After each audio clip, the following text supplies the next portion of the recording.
Hello, world. Welcome to another edition of the Fly Talk TV podcast, man. It's your boy, RIC LUV.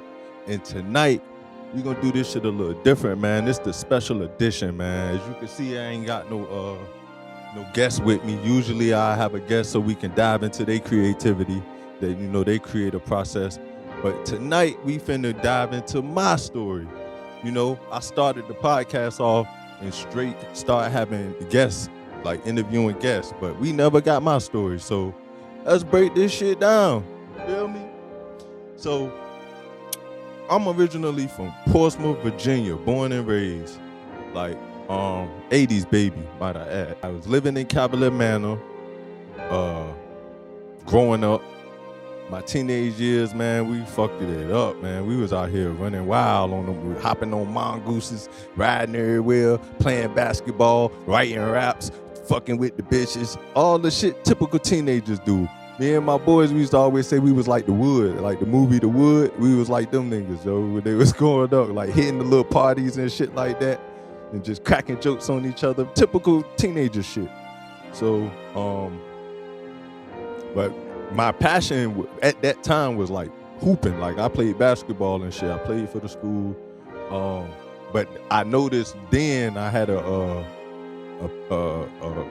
creative side. Like when I took a photography course and I found out, damn, I fucked with the camera. And at that time, it wasn't even digital, nothing. It was still film shit. Like I learned how to like take good ass pictures with film. So,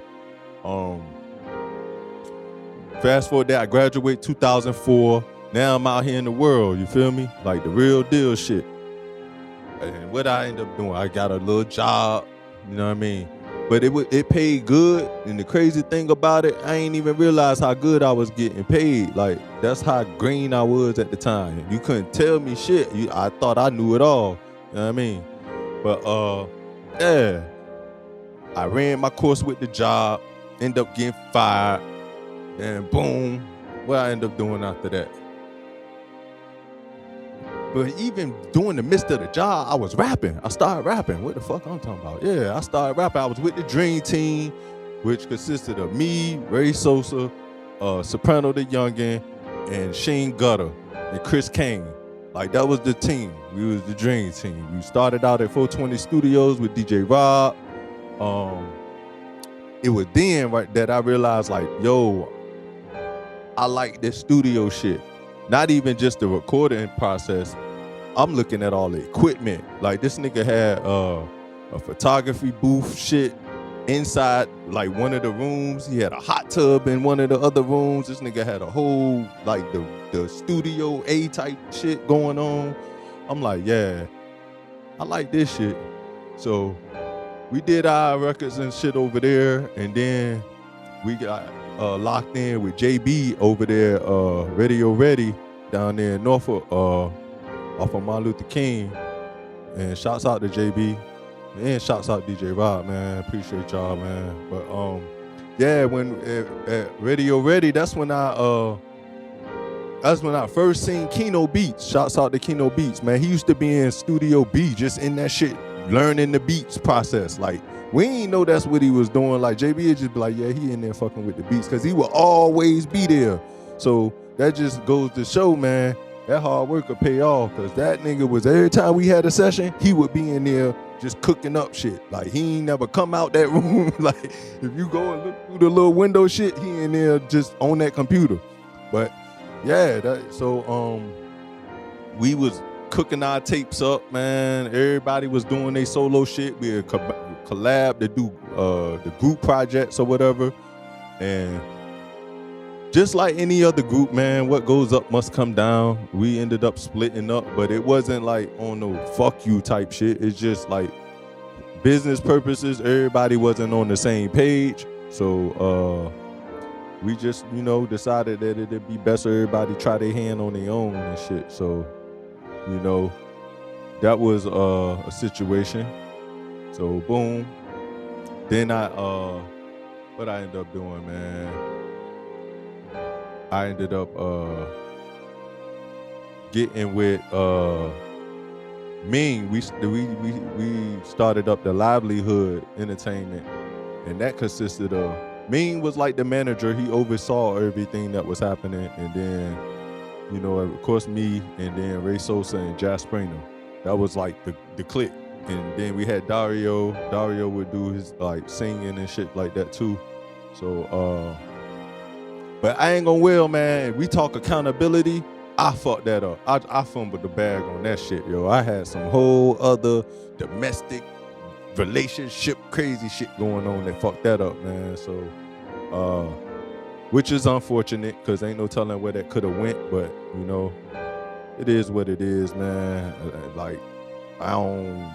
You see, I ain't capping about no shit. Yeah, I definitely fucked that up, man. And so then, boom.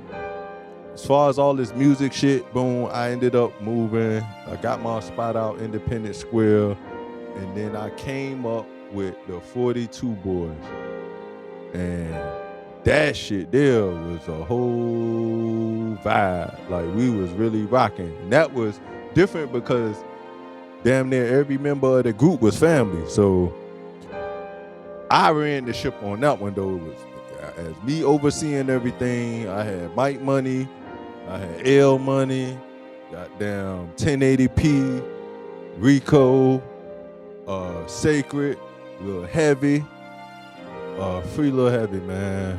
Like, hold your head, my nigga. Shit be real.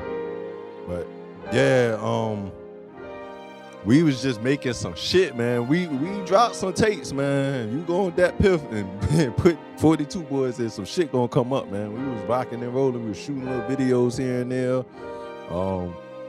Just trying to, you know, build this was around the mixtape era though. Like everybody was just dropping mixtapes and shit. So we was heavy and like recording. And at that time, I ain't had to pay for no more studio time because I started investing the money into trying to get all this equipment and shit. Like, not even all this equipment, just what I needed to record. I had a fucking tower computer, like the desktop shit with the big ass monitor, like the old school shit. But I had the first inbox with the, you know, and just the damn microphone, like just some monitors, and I had to learn all that shit though. Like, so quality wise, of course the music wasn't prestige, but it was I would rather do that than to fucking just keep blowing money on some shit I want to do anyway. Like learning the ins and outs of it.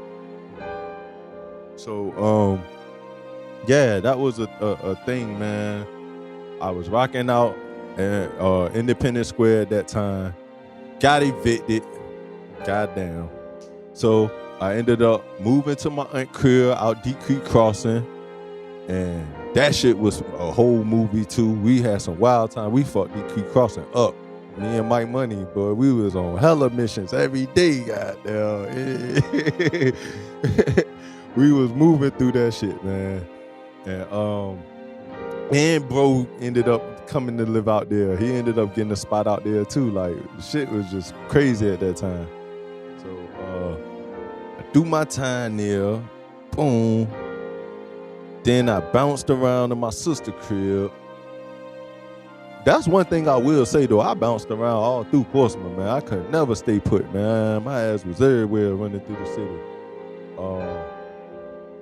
Yeah, end up at Sis' crib. You know, trying to figure this shit out. Boom.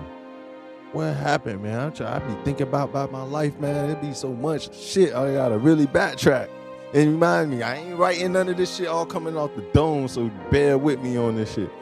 I will say, a lot of the situations that were throwing me back always was about a bitch. It always had a fucking female had to be involved that whether be sending me backwards. So I know from Sis' crib, I end up moving with a shorty, and that shit was cool. Some fuck shit happened. I ain't gonna speak on it, but it was some bullshit. But you know, and I ain't got no hatred in my heart about it. It is what it is, man. Life goes on, man. You just gotta learn from all the bullshit. You know what I mean? I wish everybody involved success and happiness and all that good shit. But anyway, fast forward past that, get my crib out Cherokee. And I will say this though, Everywhere I went, I always kept my studio. I always bought the studio with me. Why? Because that's what the hell I do. That's my passion. That's what the hell I've been like here to do. Like everybody say you gotta walk in your purpose, live in your purpose. That's my purpose, to be creative. Like make shit, make movies, make content, make music, make shit. Like that's what it is. So in Cherokee, got my setup and shit, you know what I mean?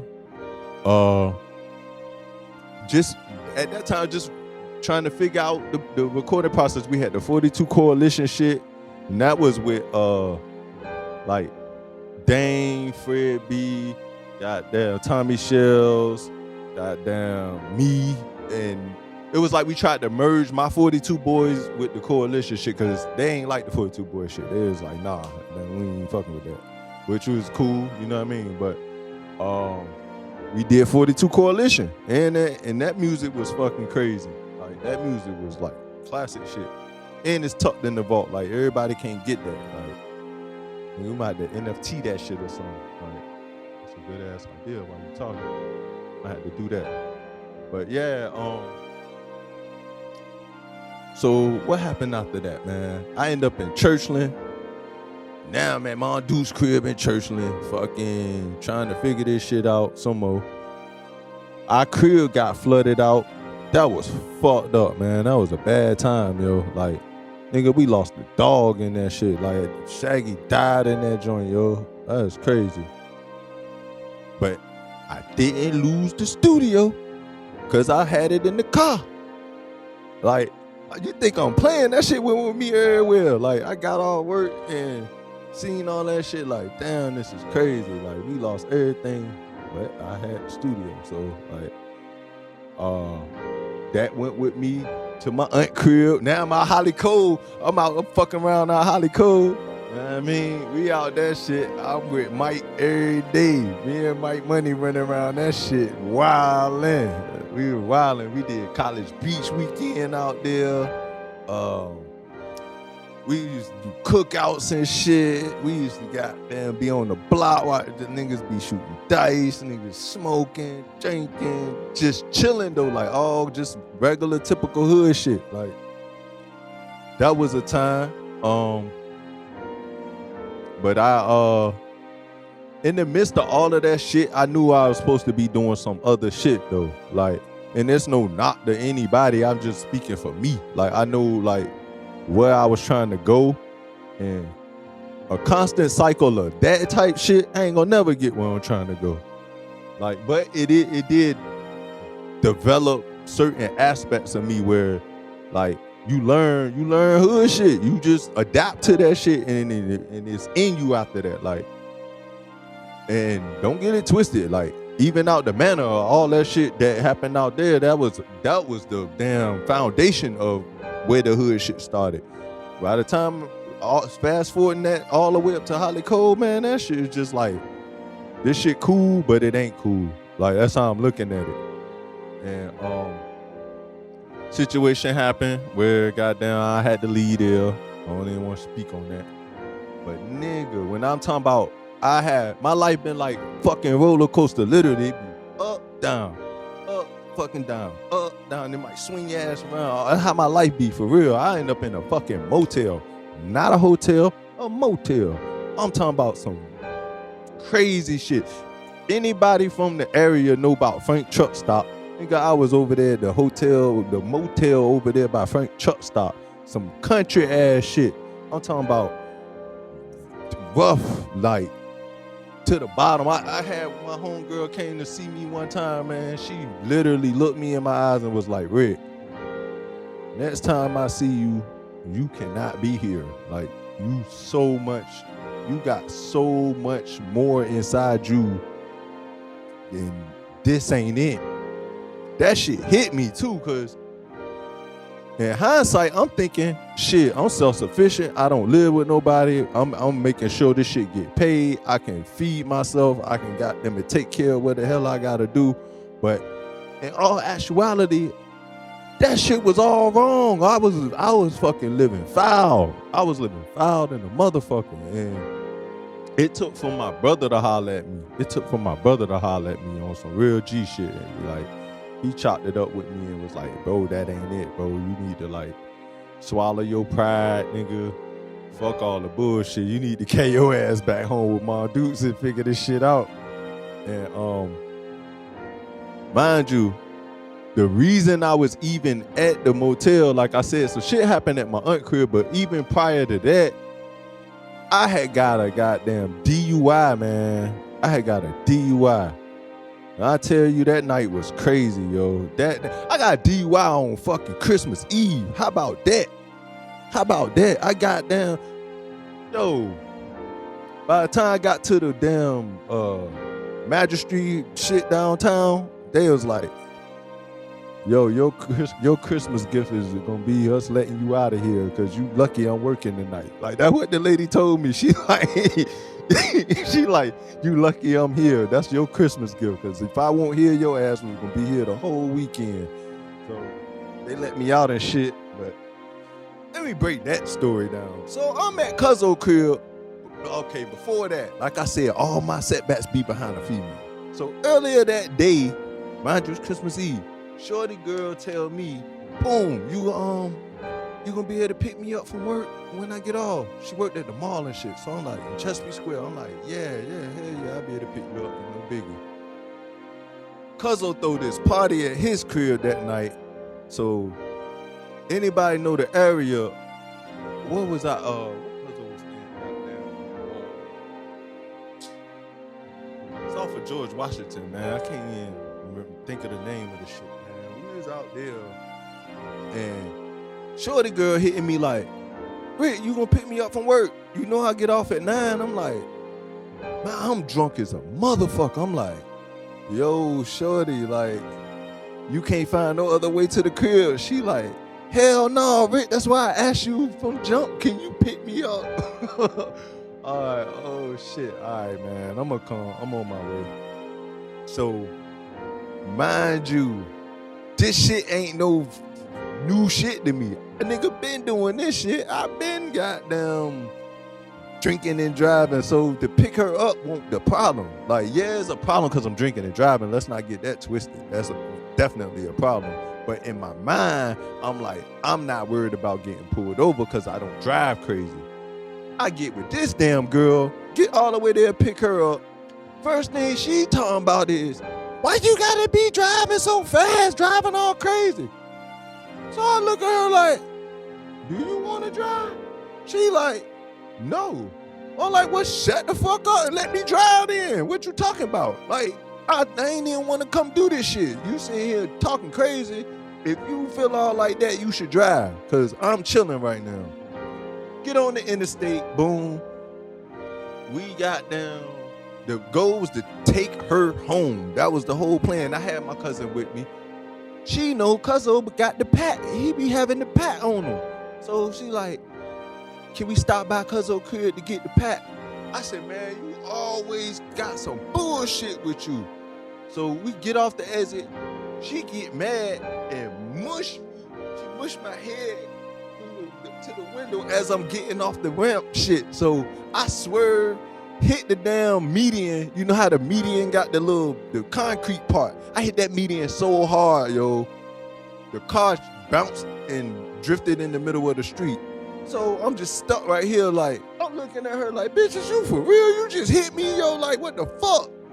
So I hit the gas, that shit said, vroom. Car ain't going no goddamn way. I'm like, what the fuck wrong with the car? I opened up the door, the whole axle broke, the wheel turned sideways like this. I said, man, look at this shit here. I knew I shouldn't have came to pick this damn girl up, man. So in my mind, I'm like, all right, we got to get this shit up out the car. We had some shit in that car, shouldn't have been in there, man. We had to get all that shit up out of there. By the time the police, mind you, I'm drunk off my ass. I'm drunk. So by the time the police got there, I'm like, Cuzzo, where shorty go? He said, he took off, man. I'm like, I was so drunk, I didn't even see her leave. I'm like, bro, how the hell, what you mean she took off? Yeah, man, she went running that way. You ain't see her. I'm like, hell no, I was trying to get all this shit out the car. So, fucking police like, I ain't even had time to play with them. Y'all seen Belly? You remember when DMX, when the nigga shot the dude in the restaurant and DMX just sat there like, fuck it, I'm done, bro. That's how I felt that night. I ain't give a fuck no more, bro. I'm just like, I hopped out the car like, man, do what you do, man. Go ahead, do what you do, man. It's time for me to learn a lesson. Fuck this shit, man. Do what you do. He like, it don't work like that, black man. All right. Man, what you mean it don't work like that, man? You see I'm drunk, nigga, take me to jail. So this nigga wanna have fucking fun with the damn arrest. He wanna do the breathalyzer. He wanna do all this walkathon shit. You know I'm drunk now. So I'm like, this some bullshit. Long story short, I wake up, like I said, the magistrate looked out for me that next shit. When I had to go to the thing, I woke up with throw up all on me, man. I didn't know how the hell. I'm just like, man, I got to do better than this. The end result of that shit was jail time, goddamn paying fines, taking AA classes, a whole bunch of stupid shit. And I had my license took, and like I lost shit behind that. Like a lot of stupid shit. But one thing I will say though, like, during that process, during that time, I saw who was really there for me and who won't, you know what I mean? Like, it don't really be, when shit real, like, it don't be that many people that be fucking with you like that. Cause for one, you ain't beneficial. You can't benefit nobody in no kind of way. If anything, you're a liability. You're a dependent. You need people, you need people to help you to do shit. So, I call that like the warrior stage of my life, like, cause I had to like really build myself back up. Like before that DUI, my confidence was through the roof, my flyness was there, nigga. You couldn't tell me shit. I was RIC LUV. I was this rapping ass nigga out here, like really doing this shit. But after that DUI, it's like, I'm RIC who? I'm just RIC right now. Goddamn, I'm trying to figure this shit out. Like I got like fucked off right now. So, yeah, man, the recovery process had to start, man. I had to pick myself back up, and that's when I decided, like, man, fuck all this shit. I need to get out of Virginia the fastest way possible. And in my mind, I'm like, bro, I'm gonna just go ahead and just join the army. Fuck this shit. But I had to wait because I was on probation for 2 years. Like, them niggas did me 30. I was on probation for 2 years, so I had to wait that time out.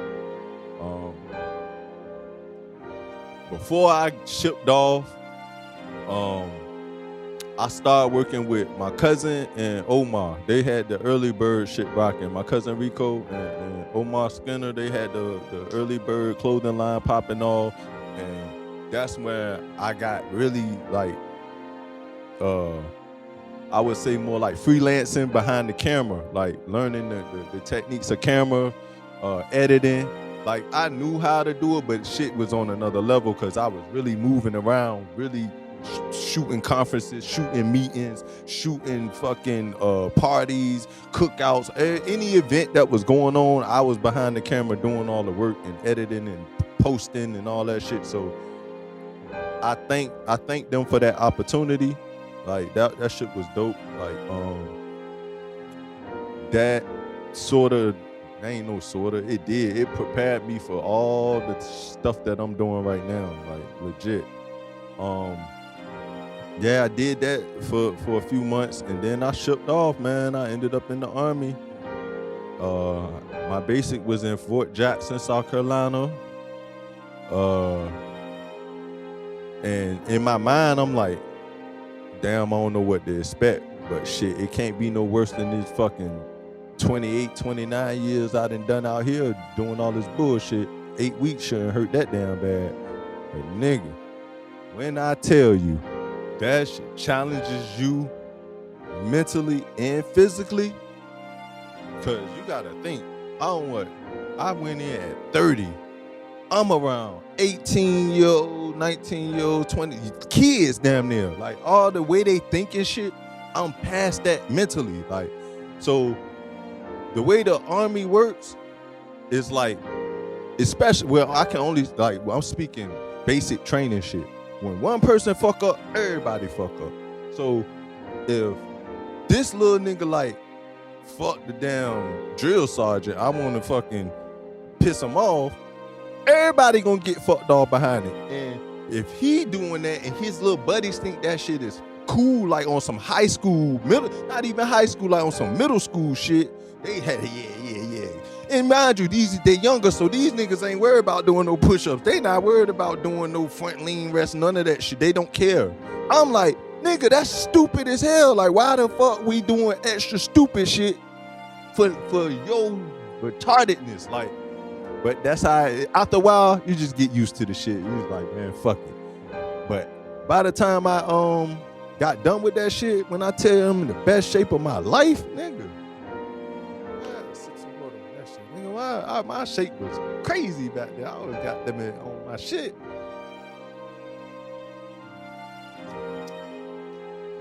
So I get done with that. I had to do my A school back in Virginia, Fort Lee. And that was what, like 2 months? Yeah, that was 2 months there. But it was longer for me because I was supposed to, my original orders was for Korea. Nigga, do you know how lit my world would have been if I would have had to go to Korea? I was supposed to go, but I failed one of my courses and became a holdover. So they keep you and they redo your orders. So they had to do all that shit where I end up fucking Fort Riley, Kansas. Country ass Fort Riley, Kansas. But it was what it was. I won't change it because it made, like, the people I met and the experiences I had, I wouldn't change it. It was dope. So I get there, not knowing what the hell to expect. I just know it was cold as fuck when I touched down. I don't even remember what month. I just know when I got there, it was cold as shit. Ain't know nobody and had to figure this shit out. But once I started figuring shit out, though, I realized all the shit go down at Manhattan, over there right where K-State at. And shouts out to K-State basketball program. The motherfuckers be doing it. But yeah, Manhattan where all the bars and shit be at. Like, we was always hitting the bars, goddamn Tubbies, goddamn Tates. On Tubbies and Tates, not the Wingstop. Oh shit. Yeah, that was some times, baby. We had some times. I will say though, like, I spent more time gone than at Fort Riley though, because I did a few missions, man. They had me going to South Carolina. I went to South Carolina twice. I went to NTC twice. NTC is the National Training Center, Fort Irwin, California. The desert, nigga. Like, I'm talking about the desert, straight the desert. I think they shot parts of Hangover in that motherfucker. Yeah, I had to do my time there, which is like training to get ready to go overseas. So the second time I went to South Carolina, we was putting all the equipment on the railhead so it can get shipped over. So when we came back to Kansas, you know, I spent like a week or two, or not even 2 weeks, about a week, and then we was gone. Like, we got hopped on the plane. And I took the walk to Poland. Nigga, we in Poland, like, legit. I'm like, damn, that's what the snow hit for out here in Poland. The snow goddamn a little different, goddamn. You looking around, and everybody looking at you crazy because you black. You're like, oh, shit. Yeah, nigga, king is here, bitch. The king here. Nah, it was like, that was one of my goals, though. I always wanted to travel. I wanted to get out the country and see what the world was like. So the touchdown in Poland, I was ready. I was ready to turn up. Of course, everything good. You got bad sides to it too. Like, everything wasn't always good, but you know what I mean. We made the best of that shit. And like, one thing with the Army, I can only speak for the Army because that's what I was in. You with the same motherfuckers every damn day. So it's like, y'all gonna only build a bond. That's just how that go. Like, you gonna only get tight. So regardless of what was going on, the good, the bad, the indifference, we always held each other down. So my thing was, nigga, where we going? Where the fuck we going? Shouts out to Skurzvanya, they call it SK. Shouts out to Gorjal. Shouts out to Zolana Gore. Shouts out to Posner. Man, we was all through that shit, man. We was running around all crazy. So the way the rotation was set up, we had to do half in Poland and then half in Germany. So we did our half in Poland, and we hopped on the convoy. We went to Germany, and we were stationed in Grafenwöhr and Camp Aiken. And right next door to that was Vilset. Man, I'm talking about that. The difference between, to me, Germany and Poland, as far as how I looked at shit, was the currency. Because you can live like a king in Poland. Them zlotys is fucking where it's at. With that conversion rate, oh my God, you live like a fucking king. But when you get over to Germany, them euros like, them euros fucking your pockets up, boy. They got them and ain't playing. But we ain't care because we just trying to have fun. So whatever it was, I don't care if it was a goddamn gyro, nigga. We want that shit, so some schnitzels. We buying that shit. But it do hit. Like, them euros hit different. So, my thing was just to move around. I'm trying to move around and shit. So I'm all in Nuremberg. I'm all in Munich, Frankfurt, K-Town. We all in goddamn. I think I ended up in Czech Republic. Nigga, when I talking about Czech Republic, that was probably the most fun shit I had like out there, man. I'm talking about. I stumbled on the festival. I'm walking down, you know, they got the brick roads type shit out there. And you know them buildings, when you see them, it's all like fucking Europe shit. Like, you can just tell you're in Europe. But nonetheless, I'm walking down this street, you know what I mean? I've been a corner, I see thousands of motherfuckers, everybody just partying. Mind you, I ain't heard none of this shit or nothing. I just bent the corner and seen it. I'm like, yo, what the fuck? So you know what I did? I'm like, boy, where the drinks at, nigga? Let's get lit, you know what I mean? Like, man, meeting people from all over everywhere. I met a chick from Sweden. I'm like, hey, what's up, shorty? Like, goddamn, you got a nice accent, goddamn. But nah, man, them times was just like fun times, man. Even the good and the bad, I take it all. I wouldn't change it. I met some really dope people. A couple sergeants I'll never forget. They had an impact on my life. They still do. I talk to them every now and then and chop it up with them. They give me the game. Shouts out Sergeant Brown. Shouts out Sergeant A. Like, y'all know, man. Y'all know y'all impact on me, man. But, fast forward that, I do my time. I get out of the Army. I do my little 4 years. They thought they was gonna get a nigga. They thought I was gonna re-enlist. All right, boy, hell no. I told y'all, one and done. I'm not playing. Like, I got out. And, before I got out, though, I'm doing my research to figure out what I'm gonna do. One or two things is like, either I'm trying to contract so I can get my black ass back overseas. In my mind, I'm like, that's gonna give me that bread. But then it's like, fuck. Do I follow my passion? Do I go try to really do this music shit? Because they had a situation where the motherfuckers was pay for my school and pay for me to live somewhere. So I'm like, well, shit, I can goddamn it just go to school and learn school and not have to worry about my rent and shit like that. Like, boy, let's go. So I gave myself a 3-month window between the time of me getting out so I can,